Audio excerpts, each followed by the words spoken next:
Hello, everyone, and welcome to the kickoff webinar for the Western Governors Association Biosecurity and Invasive Species Initiative.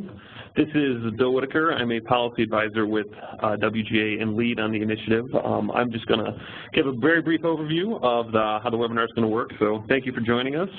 We're going to start with some opening remarks from WGA's Executive Director, Jim Augsbury. That will be followed by a keynote from Hawaii Governor David Ige, in which he will introduce the new WGA Biosecurity and Invasive Species Initiative. That will be followed by a 60-minute moderated discussion, moderated by myself, where we have invasive species experts talk about, the data experts talk about WGA's work on invasive species data issues. So thank you for joining us, and I'm going to turn us over to Kevin Moss from WGA, who will give us a little bit more background on some of the logistical aspects of the webinar. Great. Thanks, Bill. Hi, everyone. This is Kevin Moss with WGA. Like Bill mentioned, we're going to have a moderated discussion portion during today's webinar.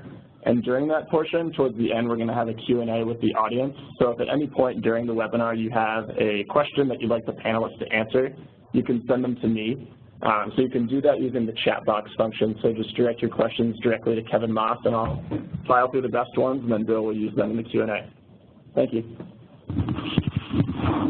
Good afternoon. My name is Jim Augsbury, and I'm proud to serve as the Executive Director of the Western Governors Association. I'd like to thank you all for joining us for this kickoff webinar of the Western Governors Biosecurity and Invasive Species Initiative, the policy initiative of WGA's chair, the Honorable David Ige of Hawaii. For those of you who don't know, the Western Governors Association is a fiercely bipartisan organization which represents the governors of 19 western states and 3 Pacific territories. WGA is an instrument of the governors for bipartisan policy development, information exchange, and collective action on issues of critical importance to the western United States. Chairs of WGA have the prerogative to commit substantial resources of the association to a particular project or issue or initiative, and Governor Ige has chosen to focus on biosecurity and invasive species. And I'd like to take just a minute to contextualize his decision and describe why it's a really big deal. As the apparatus of the federal government has grown larger and less nimble and more divisive and more dysfunctional, more and more people are looking to individual states and their governors for real leadership and for solutions to the problems that are facing our region and our nation. And in recent years, Western governors have stepped up to this challenge in a big way and have been making great things happen. So 3 years ago, the chair of WGA, Matt Mead of Wyoming, launched the Western Governors Species Conservation and Endangered Species Act initiative. He used that initiative to assemble a diverse group of stakeholders to develop bipartisan recommendations to making the Endangered Species Act operate more effectively. And just last week, the chair of the U.S. Senate Committee on Environment and Public Works introduced legislation that will codify a great number of the governor's recommendations.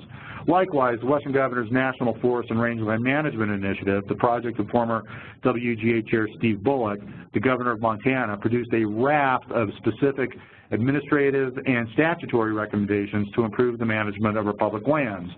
Fully 1/3 of the governor's statutory recommendations have already been enacted into law, and that's in an environment where gridlock is much more commonplace in action. Now, I'm confident that the work of the Western Governors Workforce Development Initiative of South Dakota Governor Dennis Dugard will have positive impacts on workforce and education for years to come.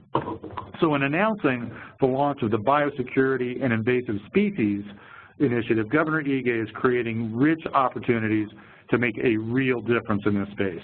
Governor Ige's initiative will focus on the impacts that nuisance species, pests, and pathogens have on ecosystems, forests, rangelands, watersheds, and infrastructure in the West, and it will examine the role that biosecurity plays in addressing risks posed by invasive species. One goal of the initiative is to examine emerging issues in biosecurity and invasive species management in the West and to develop a set of policy recommendations and best practices and technical tools to address those issues. During this webinar, Governor Ige will provide more detail on the goals and objectives of the WGA Biosecurity and Invasive Species Initiative, including an announcement of workshop dates and locations. And then following Governor Ige's remarks, WGA Policy Advisor, Bill Whitacre, will moderate a 60-minute discussion on WGA's ongoing efforts to improve invasive species data management in the West, including the rollout of the new WGA Invasive Species Data Management Protocol. He'll be joined in this conversation by 5 tremendous experts on invasive species and biodiversity. I'll let Bill introduce these very distinguished panelists, but in the meantime, it's my profound honor to introduce the chair of WGA to get the discussion started. The Honorable David Ige, who previously served in Hawaii's Senate and House of Representatives and who enjoyed a distinguished career as an electrical engineer and telecommunications project manager, was sworn in as the 8th governor of the great state of Hawaii on December 1st, 2014. During his first term as governor, he has made great strides with respect to energy, education, economic development, and many other issues. But I've been particularly struck by his commitment to the environment and to preserving the natural splendor of the Hawaiian Islands. In service to this cause, Governor Ige was a great leader of the Western Governors Species Conservation and Endangered Species Act initiative, and he hosted a tremendously informative and productive workshop in Honolulu. The governor was selected by his fellow Western governors to serve as chair of WGA just last month, so I'm privileged for the first time to introduce him as chair of the association. Governor Ige, I'm pleased to recognize you for your remarks. Aloha, and thank you so much, Jim, for that kind introduction. I just wanted to thank everyone for joining us today.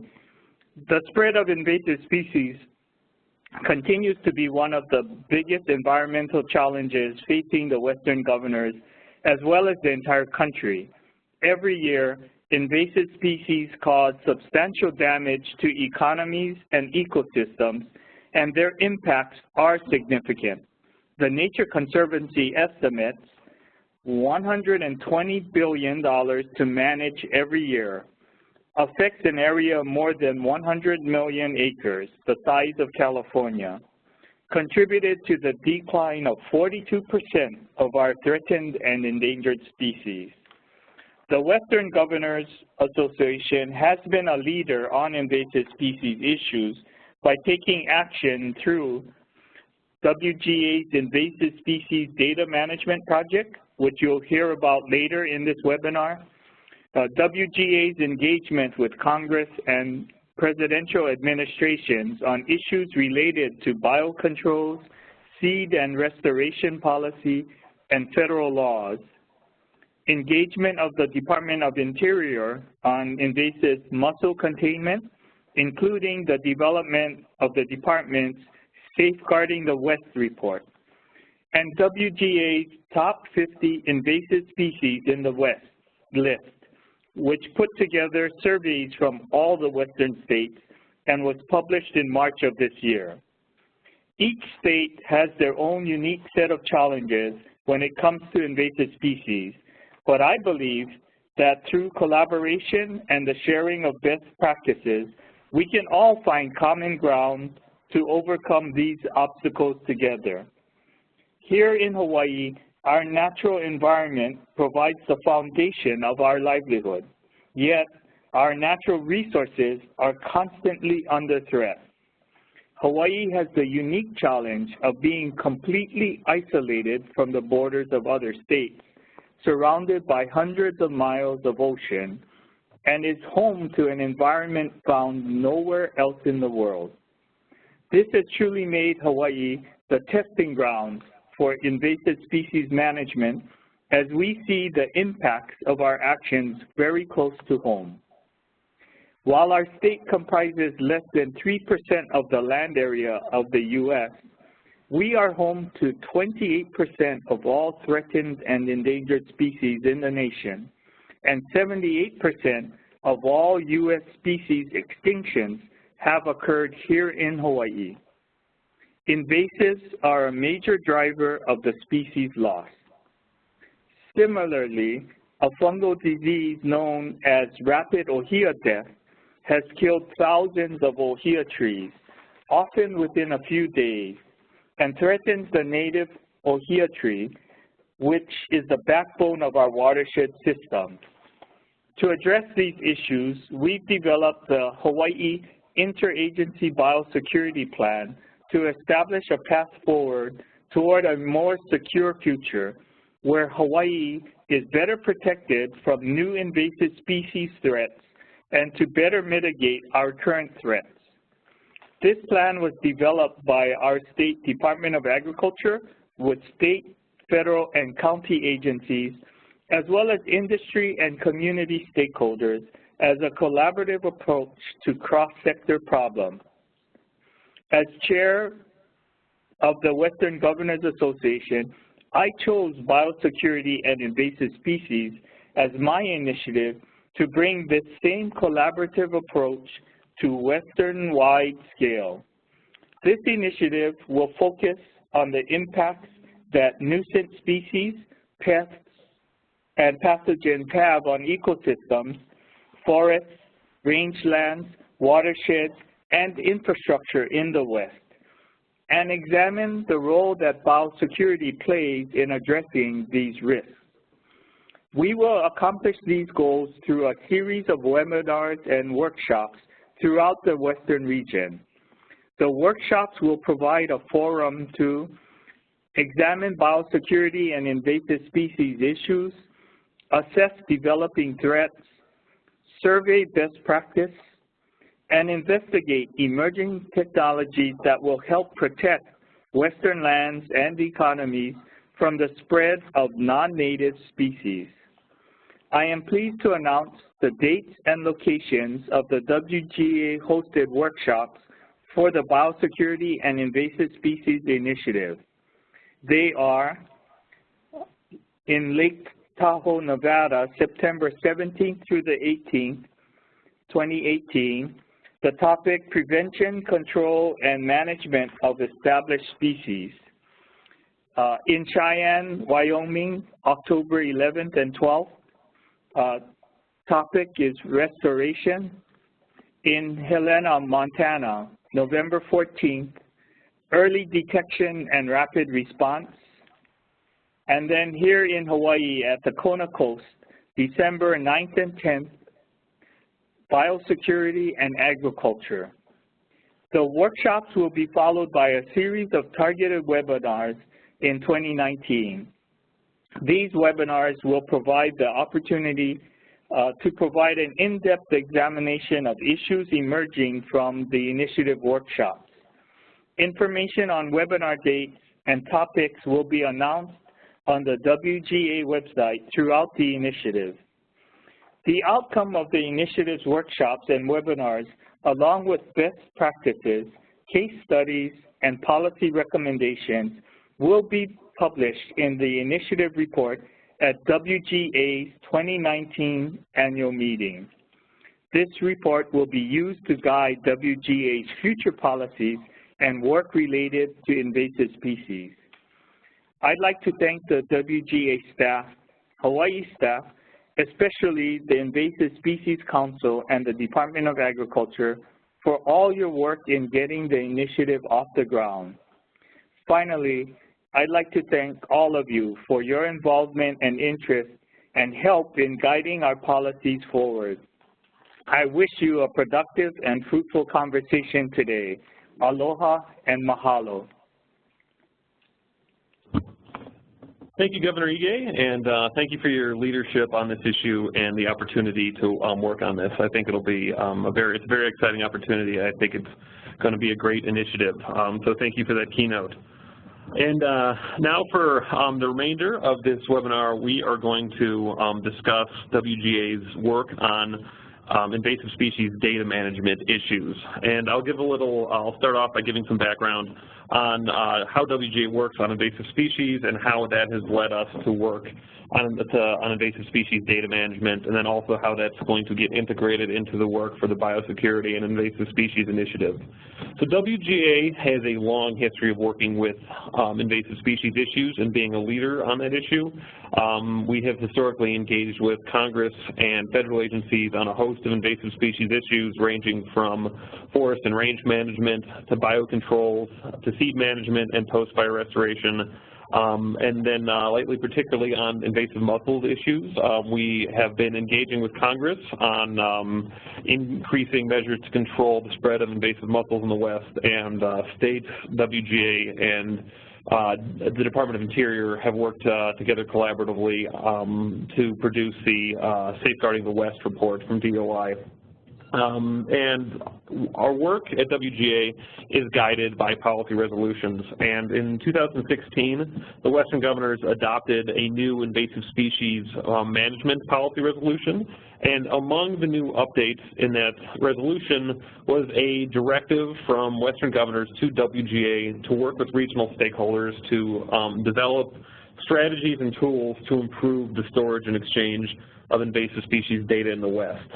There were several deliverables that came out of that, but one of them was what we're here to discuss today, which is a new set of standards and protocols for recording and exchanging invasive species data in the West. And a little background on how these were developed.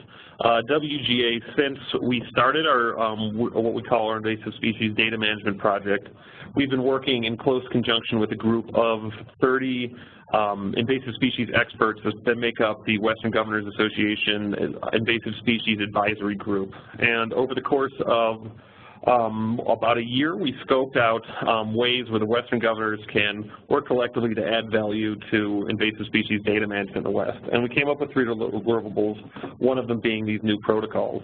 These were developed by bringing together a group of nearly 30 invasive species experts and data experts in a invasive species data workshop in Denver, Colorado on March 14th and 15th. That was a group of state, federal, nonprofit, and tribal members got together to discuss, to find ways to improve the storage and exchange of invasive species data in the West. And if you were wondering why this is such an important issue to discuss and to focus on, a major part of invasive species management in the West is knowing what species are there, where there are infestations and where there are not. And knowing where they are and being able to exchange that information with your partners at different agencies, knowing what's on the other side of the fence, being able to communicate that is hugely important.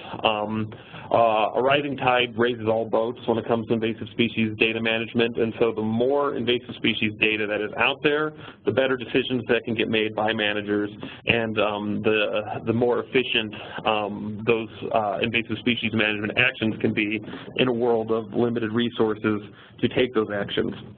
And so as part of that meeting, we brought together the preeminent invasive species managers, the people who are at the head of the largest invasive species data management platforms in the country. And these are the data platforms, these are the tools that help record, store, present, and exchange invasive species data in the West. We call them data integrators.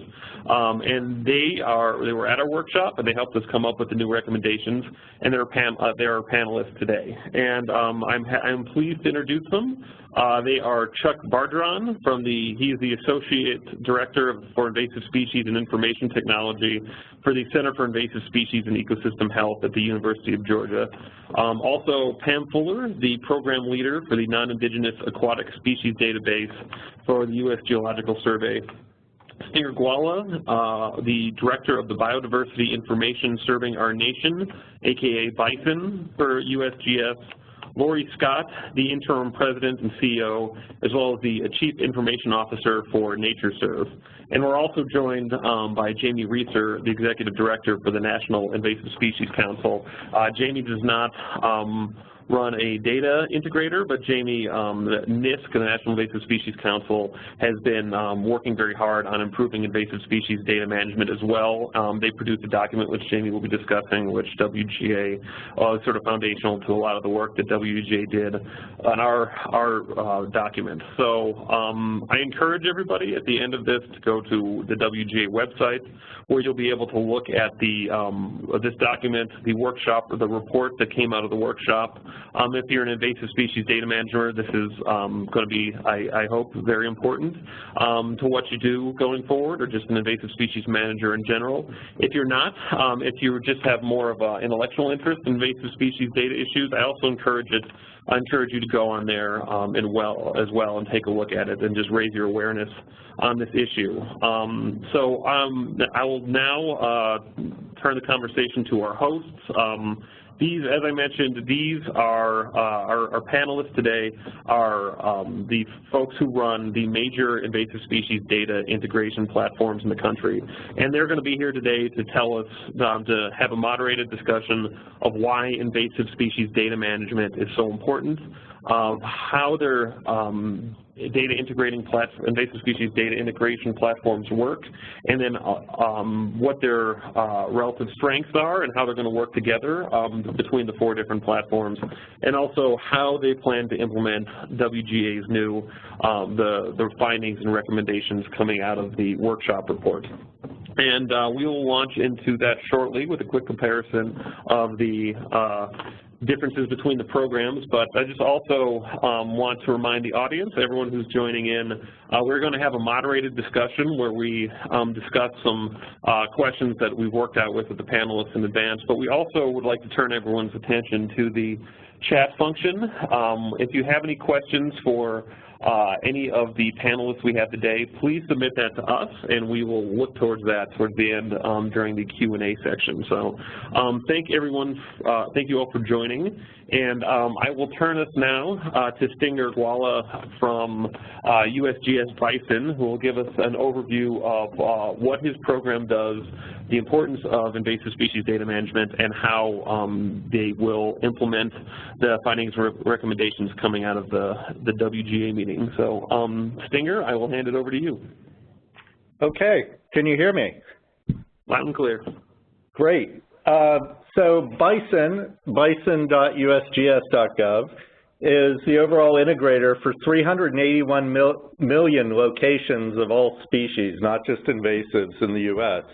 And the importance of that is you can then see the interaction of those invasives with other species across the U.S. We do have nearly 7,000 species of non-natives, though. And we don't have data on how to identify species or how to get rid of them, but we are the place to go for the geographically and taxonomically comprehensive overview. And that's why the data management's important to us, because we're trying to do national scale views of where the deepest problems are in invasive species, and the only way you get that is through something like BISON.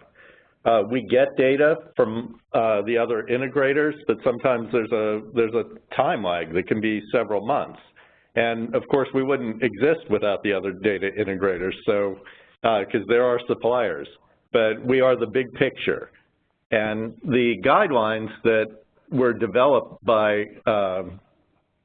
in the recent process are really important to us because they kind of nailed down that all of the invasive species integrators are going to cooperate, and that means we'll get more data for us.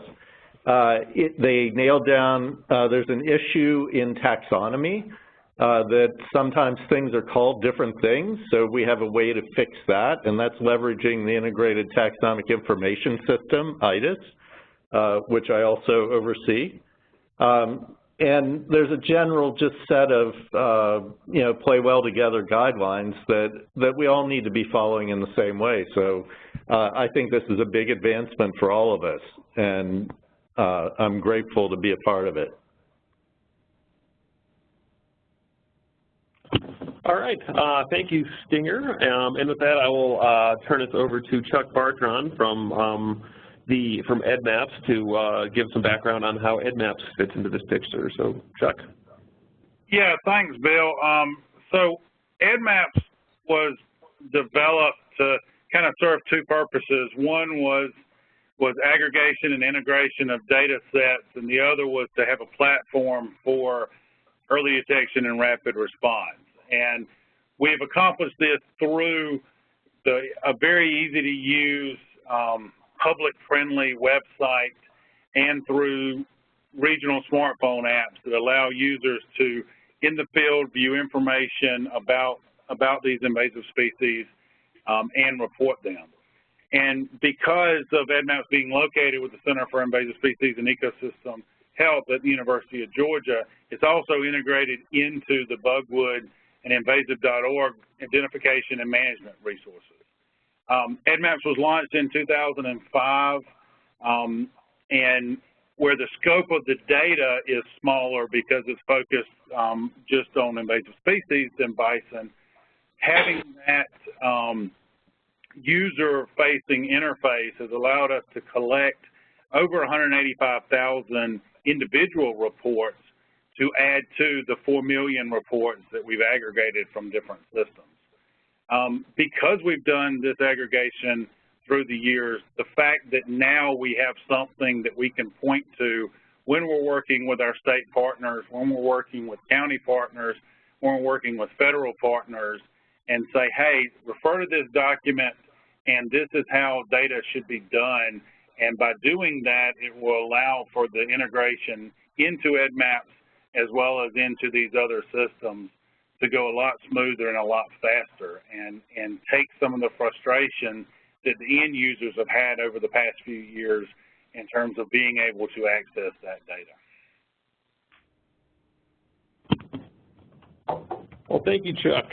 And now we will turn the conversation over to Pam Fuller, the Program Leader for the Non-Indigenous Aquatic Species Database at USGS. So, Pam? Okay, thank you. I manage the Non-Indigenous Aquatic Species Database, or NAS database as a lot of people refer to it as, and we record everything introduced in aquatic outside of its native range. We stick primarily to freshwater species, although we do have a component that also does marine fish. Right now we track about 1,330 species nationwide, and we do include Alaska, Hawaii, Puerto Rico, Virgin Islands, Guam, etc. So we try to hit all sectors. We include all historic data as well, because one of the tools that we have shows the spread of species over time, and that can be really useful for managers if they want to see if things are staying put pretty much or if they're suddenly rapidly expanding in area. One of our goals really is to be an early detection and rapid response system. So as part of our system, we have an alert system for registered users. People can come in and register for the types of species or the areas that they'd like information for, and then we'll notify them when they get new occurrences in that area or that taxa. As part of that, we've also started including some risk maps to show how large an area is at potential risk from that species based on the species biology and barriers to its movement. We've also put together a few tools, like we have a hurricane tool that was developed recently, and that takes a look at where species could potentially expand based on flooding. We take a look after the storm actually hits and look at water levels to see which drainage is connected and which species may have moved. We also have species profiles or fact sheets on virtually all the species that we have. So we try to provide the national view of aquatic species, where they are, where they have been, and where they're moving. We also keep track of pathway information. So we're trying to serve the land managers with this information. As far as the data exchange project that we've all been working on, I think it's been very helpful. It was great for us all to get together and sit down and talk through some ideas. I'm hoping that it'll decrease some of the duplication that we've had, and that it'll make it easier for us to exchange data amongst ourselves and to know how many systems are using the same type of data. There are some systems that we all integrate in different ways, and so we're hoping to make that less confusing to our users.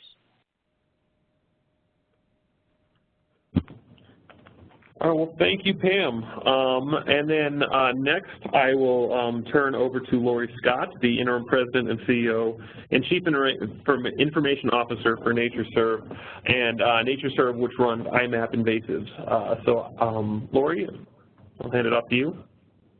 Thank you. Can you hear me okay? Loud and clear. Great.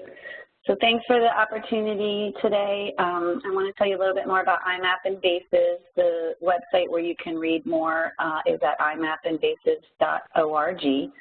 IMAP is designed to share and manage invasive species information for stakeholders within your state or province.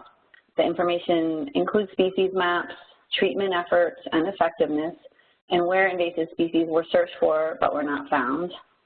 Like other systems you heard, there's also an email alert system that allows users to be notified when a new record of a species of interest occurs in their area of interest, or to learn about species being reported nearby.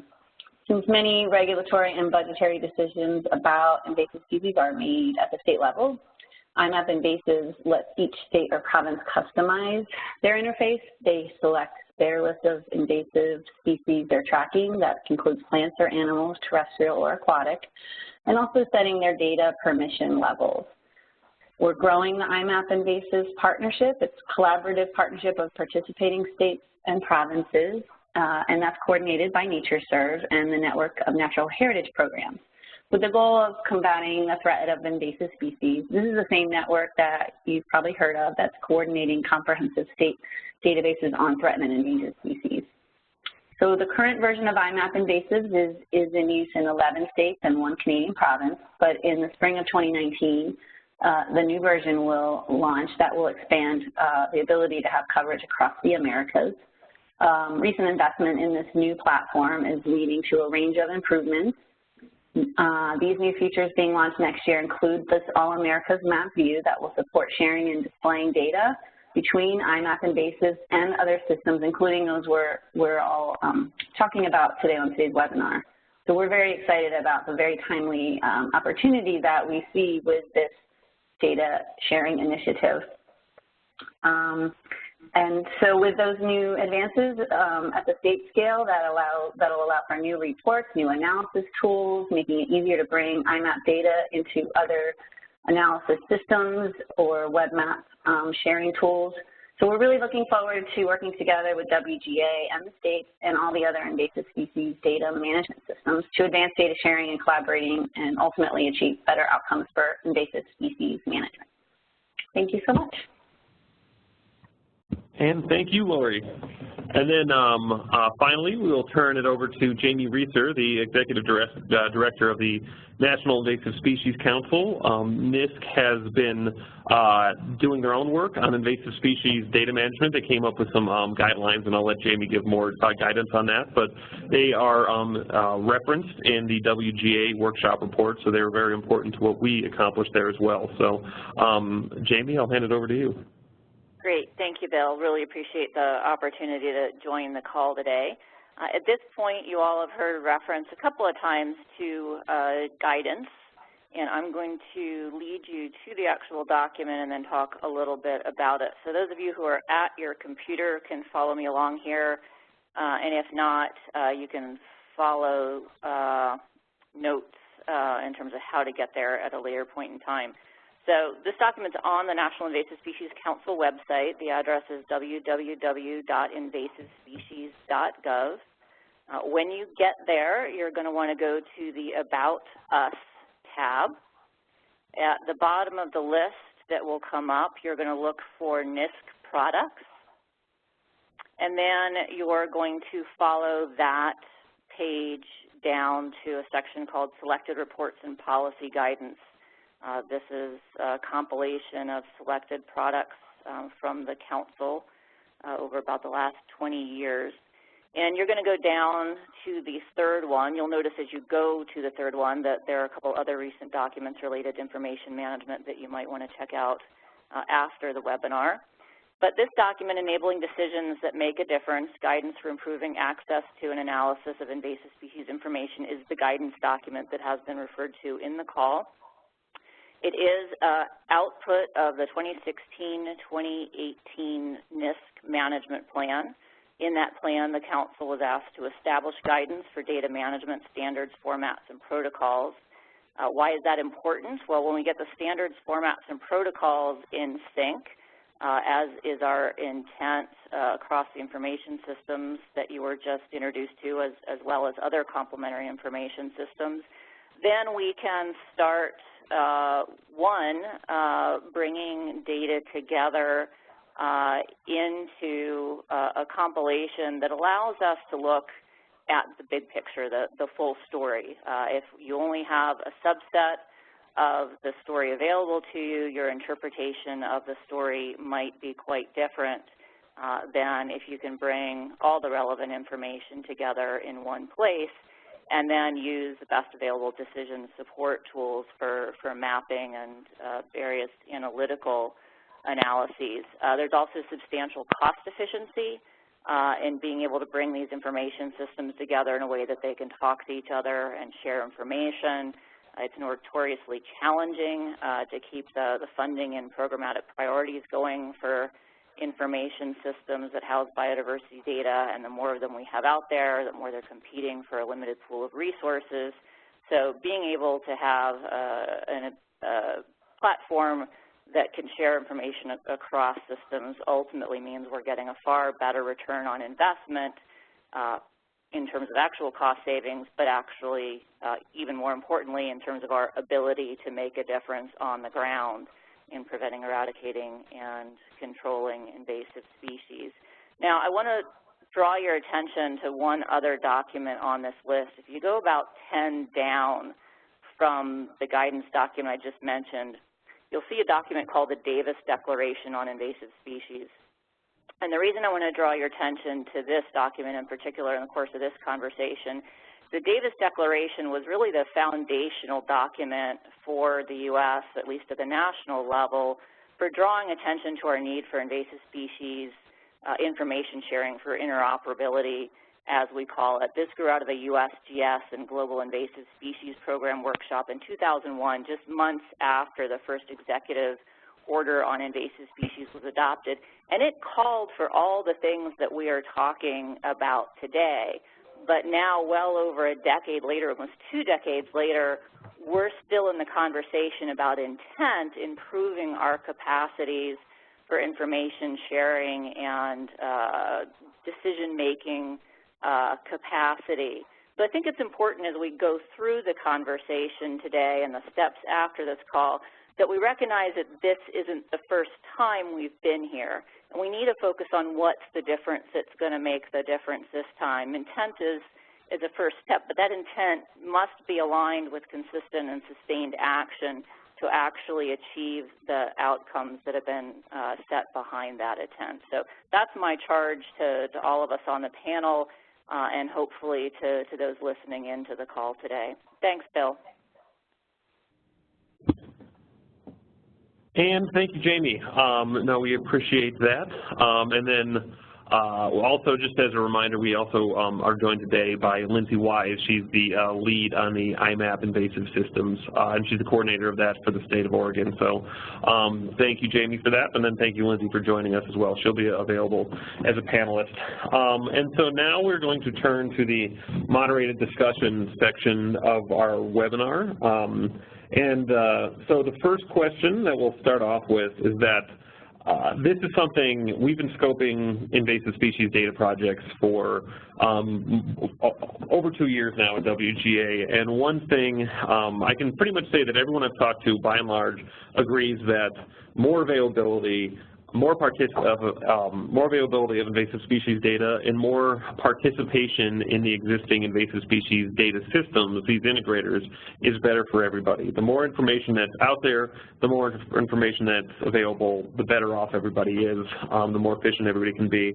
But still, for a number of reasons, there's still difficulties in getting data onto these systems. All the data that's out there is not on these systems. So one of our goals today during this discussion is to examine, even after these new guidelines have come out, these findings and recommendations have come out, what are still the obstacles for invasive species data, getting invasive species data into these systems? So that is our first question, is what are the major obstacles to inputting data into the major invasive species data integrators? And so we're curious to know what the obstacles are for states, for federal agencies, for data integrators, and for private landowners, and for other groups. But I would just say, let's start off with states.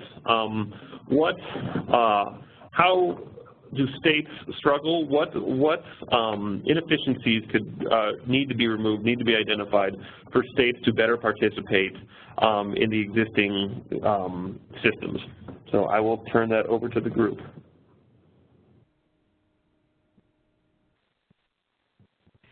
So Bill, I can tell you what we've heard. This is Stinger Guala. Yeah. We consistently hear from state agencies that they don't have the permission to share the data through the agency. So I think there's maybe a bureaucratic issue that needs to be solved, but it is pervasive across many states. Okay, thank you, Stinger. Anyone else? Chuck, I know that you work a lot with states. Do you have any thoughts on this? Yeah, I mean, I think that there are some permission issues, especially when you're dealing with the private landowner data and some of the sensitivities related to that.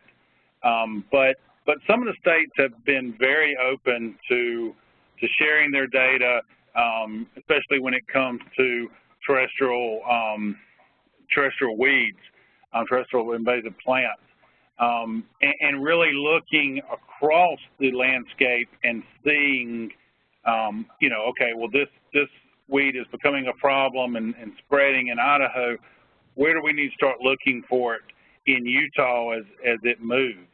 And so there's been some really good cases like that where, because their data was able to be shared and these states were working together on projects, that they can really make a difference. I think in some of the state cases, it comes down to funding and priorities, where mapping the invasive species is not at the same level of priority as going on the ground and doing treatment. And so when the funding is very limited, then the time is spent doing treatments, not necessarily collecting data, and for logical reasons, I think. And this is Lyndsey Wise. I would agree with all that. I think that the culture in your states for data collection and sharing makes a big difference. In Oregon, we have some regional groups that are really dedicated to collaborating across jurisdictional boundaries and sharing data. But if you don't have that in place, it can be difficult to convince people to take the time to share. It depends a lot on who your funding partners are, or who your boss is, and if they see the value in sharing, then they'll support you doing that. But if they don't, then there's a need for the education outreach part of it to get agency leads and organization leads to see the value in sharing and see how they can use other people's data in planning their own surveys or treatments, learning from other people's treatments. And so it really varies across the landscape as far as how much people are aware of the benefit and how much collaboration is already happening. Well, thank you, Lyndsey. No, it was good to hear the perspective on that from a state coordinator on this, so we appreciate that.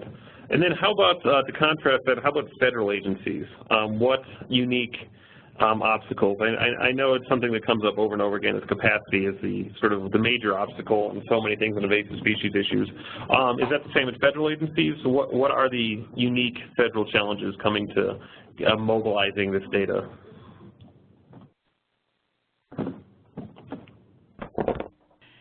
And this is Lyndsey again. And you can have some regulatory barriers, and there are certain species that have specific regulatory policies or concerns about them.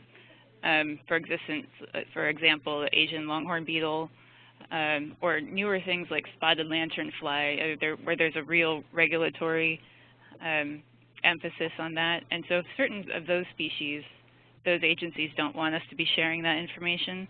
It can potentially affect trade negotiations or economics. And so there are barriers like that as one example. Okay, thank you. Anyone else on the panel have any thoughts about that? Yeah, this is Stinger again. So because we are a federal agency, it's a bit easier for us to get federal data a lot of the time. And the bureaucratic issues that we see are, as has been pointed out with the states, there are good reasons for them. You know, I would never imply that there aren't most of the time.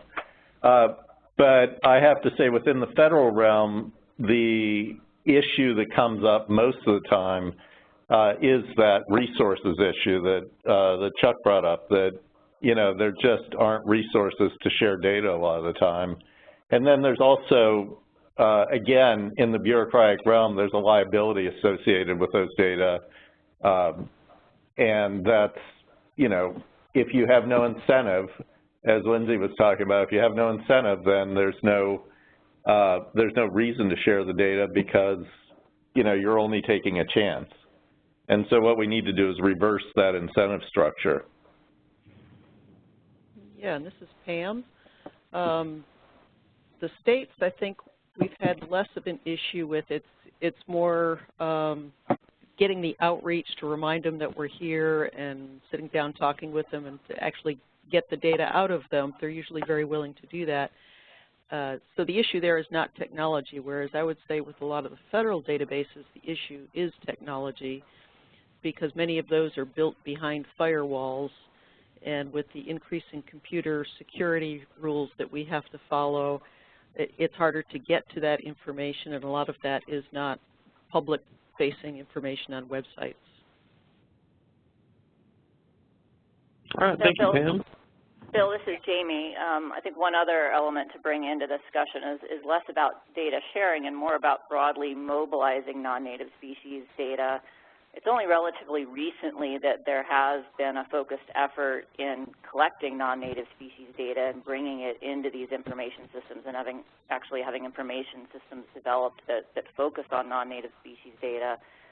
One of the challenges and opportunities I see in both the federal and the state system is to bring non-native species data collection and sharing into the priority list for existing biodiversity surveys and monitoring programs where there already are people out on the ground, but they may be walking right past non-native species and not logging that information because the programs were developed explicitly for native species data collection, whether that's a breeding bird survey or a pollinator survey or even an environmental impact analysis. And so I think one of our greatest barriers has actually been one of perception of the value of taking that moment to stop and record and then share information. No, thank you, Jamie. I think that is a very good point. There's definitely, that's not one that had occurred to me, and it does seem like there's a lot of efficiency to be gained there. So I think that is a good point. And then I'll just move on to, this came up just earlier in a discussion about states, and this is something that you see very often in conversations about mobilizing invasive species data, is how to mobilize private landowner data. And this can be one of the greatest challenges because every state is going to have potentially a different set of laws and regulations around this. And then there's also just the psychological, the social aspects of getting whether or not private landowners are interested in participating in these platforms. So any thoughts or insights on private landowner data? This is Stinger, and I think there are two really salient points there. And one is we deal a lot with private landowner data issues in the federal government because we have, you know, a bunch of laws looking at identifiable information, things like that. And so with the Forest Inventory and Analysis Program that USDA runs, they have a specific rule that says they can't give away exact locations for species on private lands out of that study. So we worked over a very long period of time and a lot of negotiations with them to de-resolve their data that's from private lands to the county level, because we figured that if there's some rampant invasive exotic in your state, in some area, it's a lot better to know at least that it's in the next county over. Even if you don't know the exact place it is, it's a lot better just to know about it. So we can de-resolve data, and that's not a problem. And then the other thing with private land that comes in is the really massive citizen science efforts that are out there. You know, Chuck's thing, ADD maps, IMAP invasives, these are citizens. These are private landowners walking around, and often they go in their own backyard, but often they go on other pieces of private land. So I think that landscape may be changing a little bit, and it's something that we need to think about. Right, and Bill, this is Chuck Bargeron again. I mean, I think some of that is starting to change, but at the same time, having the ability, like what Stinger mentioned, to, you know, fuzzy the data at a county level is really a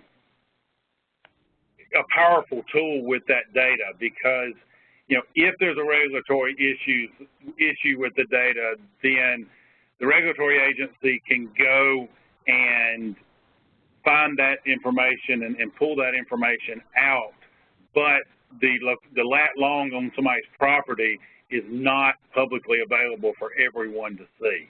And so, you know, building that capability into both the review process and when the data is coming in directly, having that simple checkbox to say something is private, I think is a good tool moving forward. And you know, because in most cases you're not going to be collecting data on somebody's private land unless you have permission to be on that land.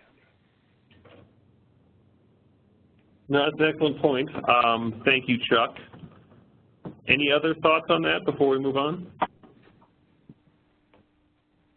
All right, but no, I think that was an excellent point, Chuck. I think it's too easy to often focus on the obstacles rather than solutions, and I do think that county level aspect that you were recommending, it is nice to focus on some potential solutions to that issue. So thank you for that. And then we're going to move on from this topic unless I hear anything else from the panelists. We will move on, but I would just encourage the audience to direct your attention to the Q&A function. And I'm just curious if there are any obstacles to whatever sector you're working in, if there are any obstacles to your sharing and mobilization of invasive species data that we didn't mention today just now. I'd be curious to hear that just for our own general knowledge and for our initiative and efforts on this going forward. I think that'd be a really good piece of information to have. So please send those in on the Q&A function to us at WGA. We will file those away and definitely refer back to them later and perhaps address them at the end of this call. So I appreciate that. And now I would like to just turn our conversation to the workshop we had and the guidelines, the document that came out of it. So, and how it is going to enable states and Western governors to better utilize the data management platforms, the integrators of everyone that's here today. So my question is, how can states better utilize the data integration platforms, the integrators, all of you, and how are the finding and recommendations coming out of the WGA report going to enable this? Any thoughts?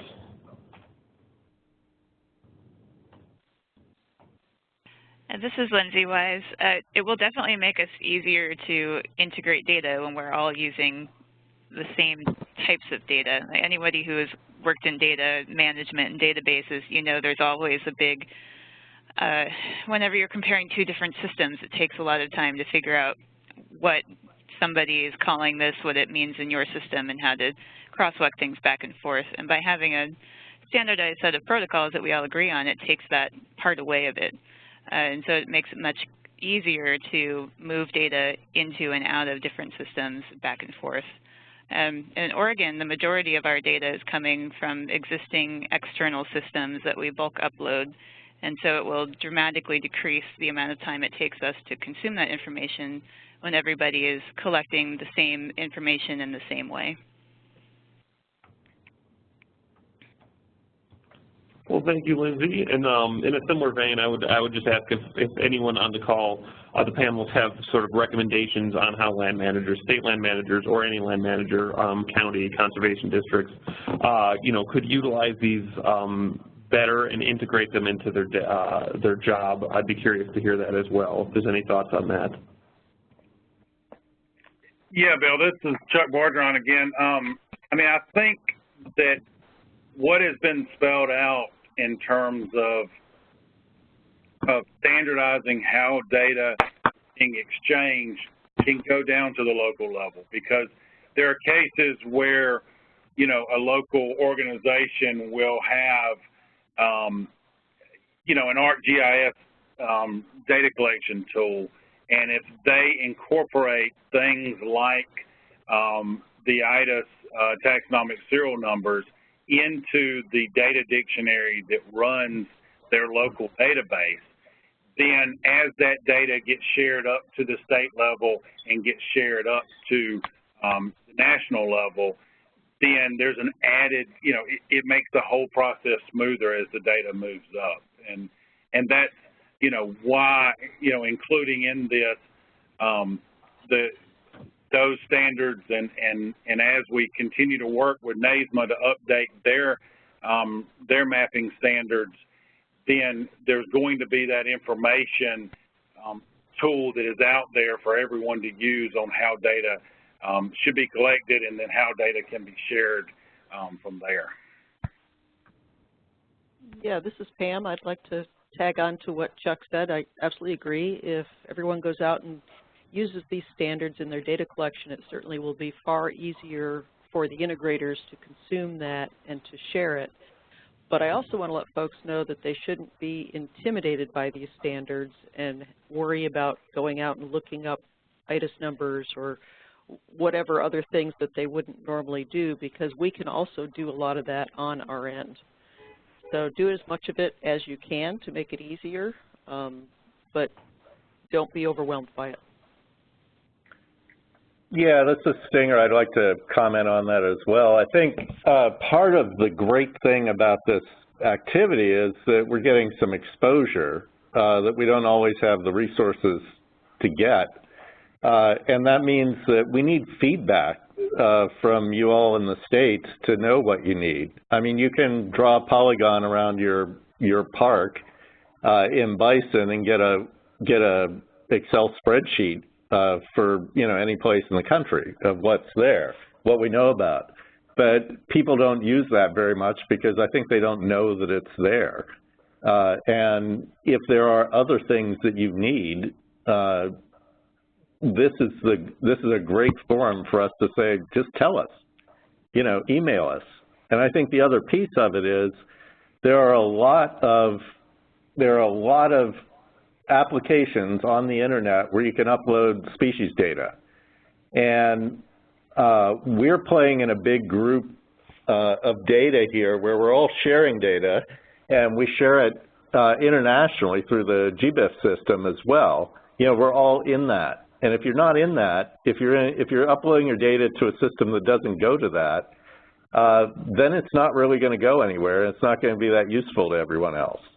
So it's important. I think the two important things are, here are 4 big resources that you can collaborate with and who will customize to meet your needs, and they'll also guarantee that your data gets out to the appropriate venues so that it's the most useful to everyone. Well, thank you, Stinger. Any other suggestions from the panelists? I would definitely be interested to hear them on how to implement these recommendations more effectively. Any other thoughts or things we didn't mention? So this is Jamie. I know that a lot of states and counties are just now at the point of developing their information systems for housing and sharing non-native species data. So I think that the broad encouragement in that case is to look at these standards, formats, and protocols that are in the guidance document that we referenced as a starting point for design. From the very beginning, look at bringing your system and data collection process online consistent with this guidance, and you will ultimately maximize your return on investment, not only the financial investment in the platform, but the financial investment in the data collection itself. I agree. Thank you, Jamie. Any other thoughts from the panelists before we move on to the next question? Well, okay. Bill, this Bargeron, I mean, I think, and this was more back to your first question, I mean, there are limited resources to do the work that we're talking about doing. And we have spent too much time and resources, you know, competing on whose system is the best and who should use what system, and whether or not a state is you know, an EDMAP state or an IMAP invasive state or whatever. And what this initiative has done, if nothing else, is it's gotten everybody to the table and gotten everybody to agree that there's no more reason to compete for resources and compete, but for us all to work together. We all have our unique benefits that we bring to the table, and we can work together to help, you know, make this a small part of the invasive species problem so we can work on the other parts of the invasive species problem. No, thank you, Chuck. I think that's a good point. That is one of the major themes of invasive species management and policy, is that there is essentially an unlimited number of challenges and a very there's growing challenges and static or shrinking sometimes resources, and its allocation and efficiency is very important. And I think I'm happy to hear that you feel that we've made some steps towards that today, and I agree it's a huge step to be able to increase the efficiency and get everyone working in the same direction and save some of the resources that way. So thank you, Chuck. So I will move on to our next question, is that as invasive species, oftentimes invasive species data is produced and utilized by on-the-ground folks, management level staff, and landowners, and they have a good understanding of the risks and spread of invasive species. Those risks change and emerge very quickly, and it is hard to communicate the evolving risks up to leadership, up to the people who allocate the budgets and make the decisions. And so that's a big obstacle. And so my question to the folks who run these systems is that how can your data management systems help to communicate invasive species risk to decision makers? And are there any barriers to this communication that we can focus on today and work on removing?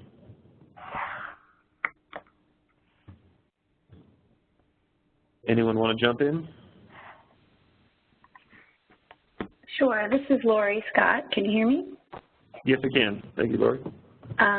Well, I've been thinking about the opportunity we have when we think about the data sharing that these discussions have been advancing. You know, we have an opportunity to raise awareness among doing consistent and coordinated outreach across the different systems, making sure states know these systems are available, provide tools that can jumpstart standard compliant data collection. But for the decision-making applications, we could meet states where they are working by streaming our data services in formats that can be brought into those applications. So sometimes we can provide very customized risk analyses and tools, but we can also recognize that many of those systems are already in place, and we can work together to stream the data we have into those systems to help with decision-making, planning, and prioritizing management actions. Great. Thank you, Laurie. Any other thoughts from the group? This is Jamie. I just want to echo what Laurie said. I think part of the conversation to be had here is there's a step beyond just sharing the data, but there's a necessary collaboration around the development and open access to the decision support tools that move the data in a direction needed by decision makers, whether that's in the policy context or the management context. And so coupling some of these information systems, or particularly the four that we've been talking about today, as would be appropriate with mapping tools, with risk analyses, frameworks, with the capacity to generate watch lists and other types of analysis. The Secretariat of the National Invasive Species Council is actively working with Stinger's team to develop analytical tools that would allow counties or states or say national parks to look at what's happening around them at their margins. We call it a bad neighbor analysis in the context of invasive species. So you can get a sense of what's knocking on your door and make appropriate preparations in that regard. So we need to go a step further from investing just in the information systems, but what we're coupling them with that then takes us into the capacity building process for decision making.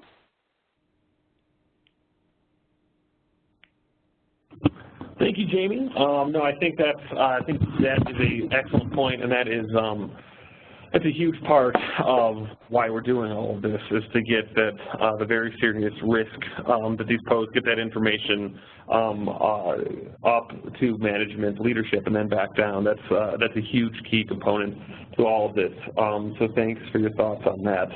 And I am going to move on to our next question, and it is, so beyond the big four data management integrators on the webinar, there are several other invasive species data management systems. How will these work? How will your integration systems work with these other systems, and how will they be able to utilize both the new standards that we came up with and the new programs? And that actually, I'm jumping a little ahead here, but one of our, a question from the audience was saying that in California they just developed a new invasive plant data management system, a system for invasive plant data management. And their question is, what do they do now? Should they abandon it, or should they, or do you have any advice on how these other systems, these state systems, these can work with the larger integrators? So I'll turn that over to the group.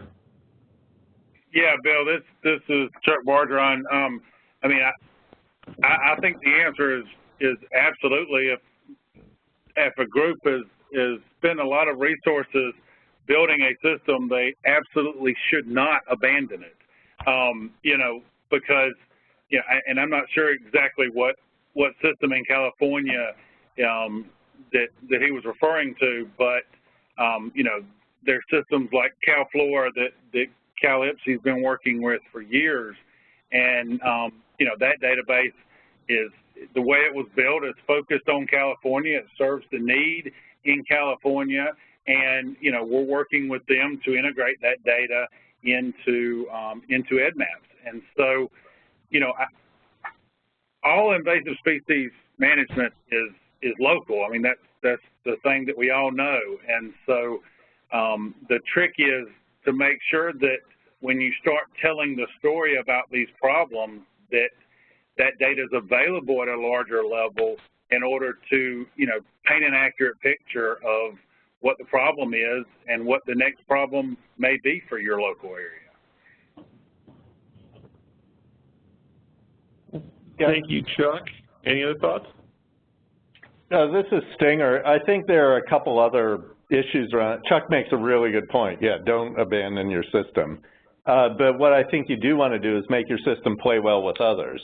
So make sure that your system is feeding data to one of the big four integrators that we have here, or at least to the network that we draw data from, the GBIF network, so that we all know about the distributions of data in your area, and then leverage those things. You know, you can, so BISON has, for example, has you know, you can pull data out of it. It has 22 different ways you can pull stuff out of the web service if you want, and you can pull it right into your application. So if you have a website, awesome that you have data for your park or your state, but you can go to BISON, or you can go to some of the other web integrators have web services as well, if you're interested in one of those more focused areas.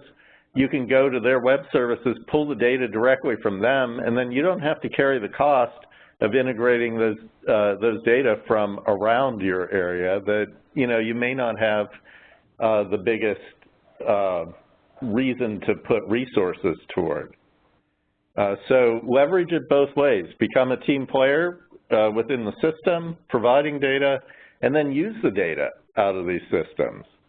And let us know, you know, if you're having trouble using it, let us know what's going on and we'll try to fix it.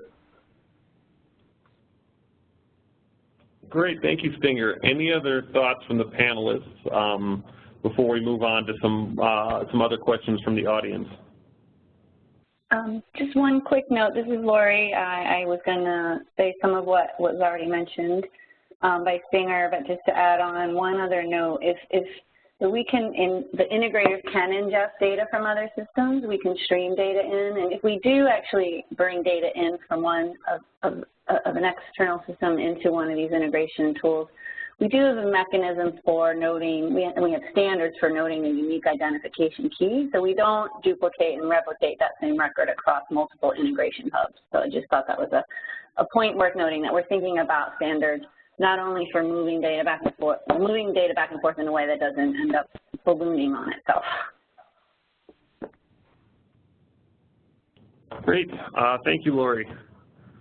And so we're now, for the next 15 minutes, we're going to move on to some questions that we've been receiving from the audience so far. So this next question is similar to what we just talked about, and that is, how do the existing systems work with APHIS and DHS? So that's the Animal and Plant Health Inspection Service and Department of Homeland Security, and that is a lot of pest pathogens and pathogens and agricultural pests coming into the country. So any thoughts or guidance on that, or future plans on working with APHIS and DHS?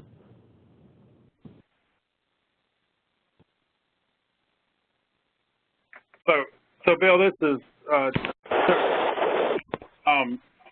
you know, the real issue with when you start talking about APHIS and regulatory pests that are going to show up somewhere is making sure that the right people know about that as quickly as possible. And so, as you know, when we first started with EDMAPS, we were very hesitant to include anything that was regulatory significance, because we knew the consequences of those species being found. But if you're building a smartphone app for an area and Asian longhorn beetle may be found in the area, then you don't want to not include Asian longhorn beetle. But what we've done is work very close with APHIS as well as National Plant Board to make sure when that Asian longhorn beetle report comes into EDMAPS, then it gets directed to them first. And so anything that has regulatory significance, it goes to the State Department of Ag, and it goes to the state plant health director with USDA, APHIS, PPQ, so they get the first alert. Whether it's a mistake, you know, whether it's actually the species or not, they get to make that decision. They get to follow up with the reporter and make sure, you know, that information is handled correctly and it doesn't show up on a website. You know, some of these citizen science programs that rely on peer validation, that's when something could slip up, make its way onto the web, and the locals not know about it within, you know, the local regulatory officials not know about it. And that would be, again, for stuff within the state versus within the states versus stuff coming in. When you start getting into Homeland Security and Customs and things coming into the country, that it's kind of a slightly different conversation than for regulatory pests that could already be here and affect interstate trade. Great. Thank you for that answer, Chuck. Anyone else want to jump in before we move on to the next question?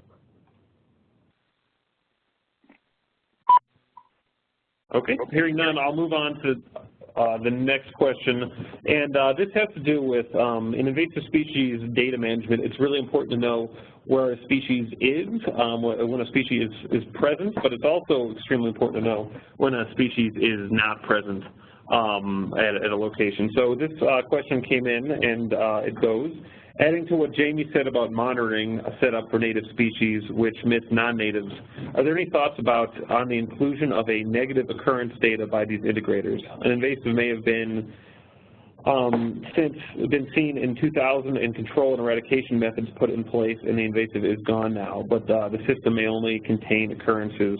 We'll miss out on this. Any thoughts on the negative occurrence data? Yeah, this is Pam. From a few different perspectives. Number one, I guess I would say we're so overwhelmed with keeping track of positive occurrences that if you include negative as well, we'd just never get anywhere. And it's hard to know if a negative truly is a negative. I'll toss that out as well. But that being said, we do have a smaller table where we do known negatives, where a specific survey was done for a specific species, so you know that they're using the right equipment for the survey, and you know what those people know what they're looking for. So we have collected a little bit of that. Something else that we're going to start doing is putting another layer on our maps about eDNA results for both positives and negatives.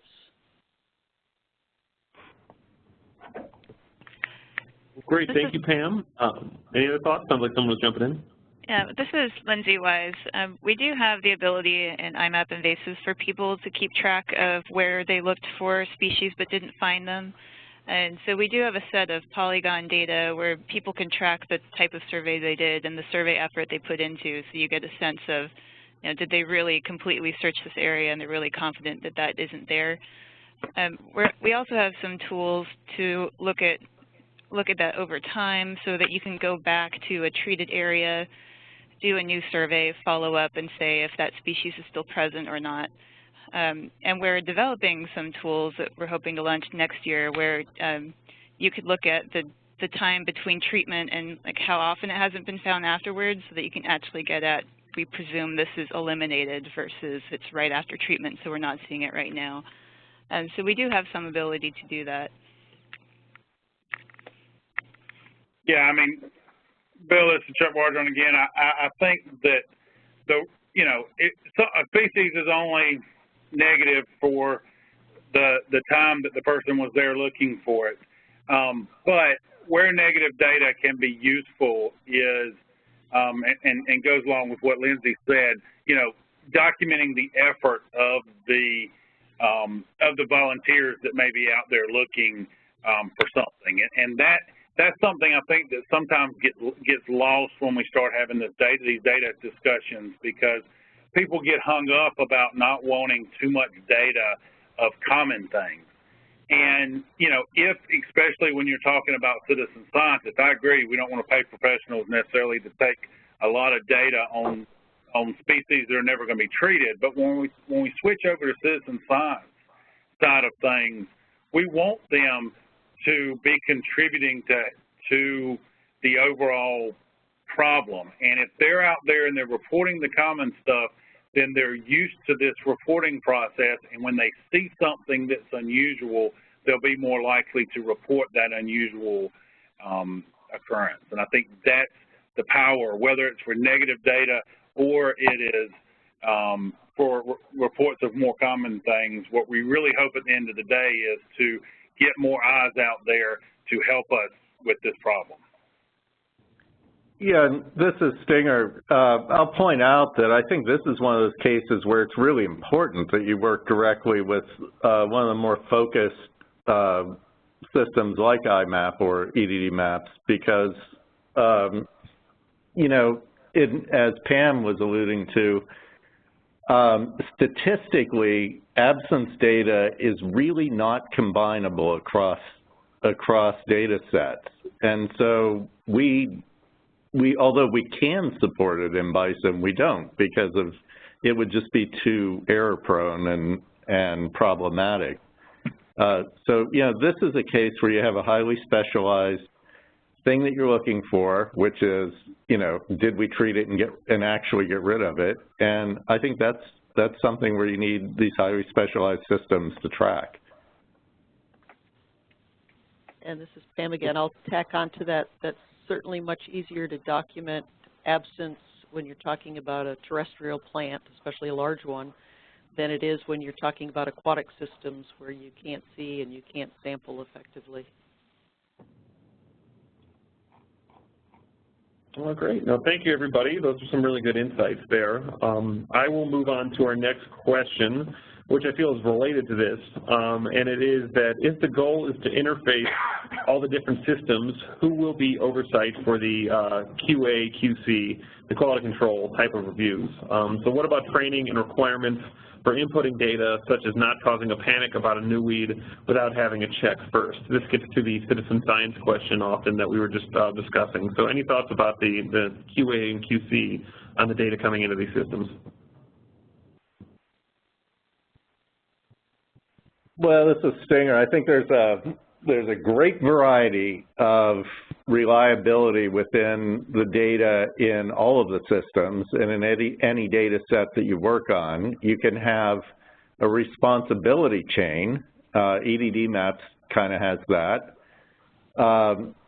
You can do automated checks on data. You can do hand checks on data. I know that NAS does a lot of hand checking work on data.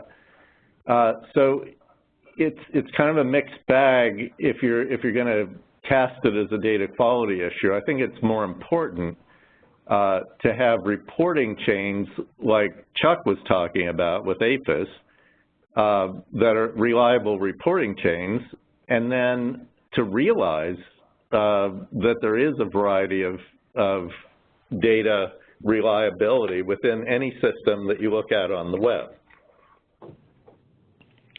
This is Lyndsey. I would agree entirely with what Stinger just said.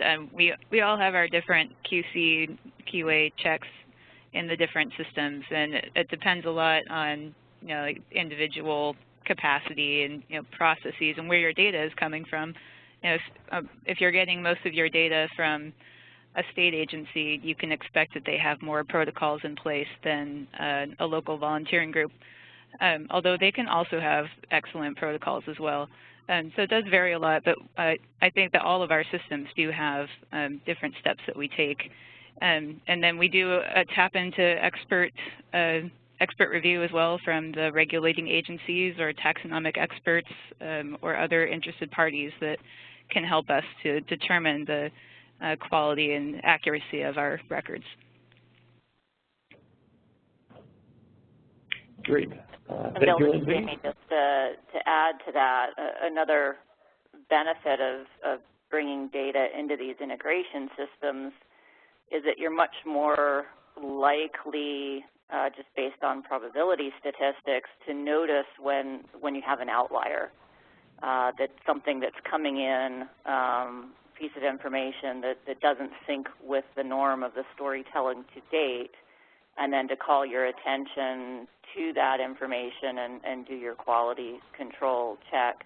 The other benefit, I think, over time, as we get more artificial intelligence tools, et cetera, that we can couple with the major information system integrators, we can build a capacity for checking and cleaning that might be above and beyond what the smaller individual systems would be able to invest in.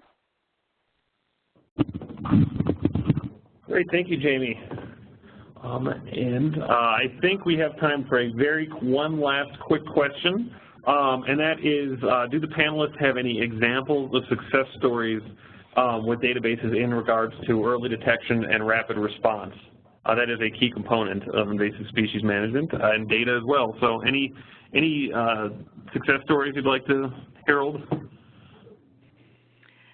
This is Lyndsey. I'll just jump in with an example from another external database called iNaturalist, which is an online and mobile app for anybody to use to report any kind of species. And we have had more than one success story through that, just with people walking around their neighborhoods and taking pictures of things. And the nice thing about that system is they don't have to know what the species is ahead of time. They can just say, oh, that's a weird-looking thing, and then the community in that website will make the ID.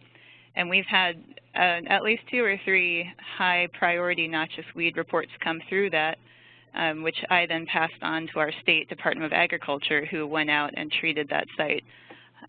So yeah, this, for a citizen science example and rapid reporting, we've had some really good success with that. Yeah, this is Stinger. I'll just confirm we're a big fan of iNaturalist, and we in BISON, when people say, how do I get data directly into BISON out of my backyard, we say go to iNaturalist. And beyond the ID part of it with the community, they actually have the only really competent automated ID system that I've ever seen. It doesn't get everything right all the time, but for large, easily recognized invasives and a naive citizen science, it's a huge boon for us to get more data. No, thank you, Stinger. I will definitely attest. There's a couple of the WGA staff who have iNaturalist on their phones, and we're a big fan of that in our free time as well. So thank you for your information on that, and thank you, everybody, for joining in the moderated discussion, and thank you for all the attendees who submitted the questions. That was a great batch of questions. I think it was really informative, and I think we got a lot of good stuff we can use out of that, so I appreciate that. And we've got about 5 minutes left, and in the last 5 minutes, I would like to discuss what's next for WGA and our partners in invasive species data management. And one of the things that came out of the Invasive Species Data Project, there were a couple directives, and one was a directive for WGA to build an invasive species data portal and clearinghouse. And that is what we are going to be turning our eyes to next, but that we're looking to do that in the context of a larger invasive species data mobilization campaign. And the concept is that we've spent a year doing all this good work to work with the invasive species data integrators to help the systems work together better, so that when you enter data into one of these systems, that is going to be exchanged with the other systems, and then to increase the horizontal communication of this data so that you'll have lots of points to access it. Now, looking into the future, our next step is we're going to look to get the existing data that is not in any system to this point, or not in the major systems, into that data. The concept being, the more data is in these systems, the more availability, the more standardized it is, the easier it will be to communicate these risks across borders. It's very important to us, and I think it's a very good next step. And with that, we're going to be looking to partner with the National Invasive Species Council and with other groups, as well as other tech groups. So please, as you watch the Biosecurity and Invasive Species Initiative at WGA, please stay tuned, and we will give you more information about that. So please keep your ears open for more info on that. And then Jamie Jamie Reaser with NISC is also very interested in this project. So Jamie, do you have anything else you'd like to add to that? Thanks, Bill. I think just to let folks know that the visioning for the non-native species data campaign is a work in progress. All the panelists are involved in that visioning, as well as our colleagues at WGA. We recognize that everything we want to do in terms of building capacity, prevention, eradication, and control of invasives is dependent on ready access to accurate and up-to-date information. So the more that we can all team up to move that information forward for decision making, the better we're benefiting everybody, whether that's the county level, state level, tribes, territories, the nation as a whole, and of course our neighbors to the north and south, and our trading partners as well. So we look forward to working with the WGA and others over the next several months to pull the vision together for the campaign and then get it launched. Great. Thank you, Jamie. Yes, I very much look forward to that. So please stay tuned. We're still in the early stages of conceptualizing this, but there'll definitely be more information to come on this. With that, I would just like to, we're coming up against our time here, so I would like to thank everybody for joining the call today. Thank you for your great questions. Thank you to Jim Oxbury, our Executive Director, for joining us, and especially to Governor Ige for joining us and giving us a keynote, as well as showing the leadership to launch the Biosecurity and Invasive initiative. It's very helpful to have his support and enthusiasm on this issue. So thank you very much for joining. There will be a recording of this available on WGA's website probably tomorrow, so stay tuned for that. And please, we encourage you to share it with anybody who wasn't able to be on the call today. So with that, I wish everyone a wonderful afternoon, and thank you for joining us today.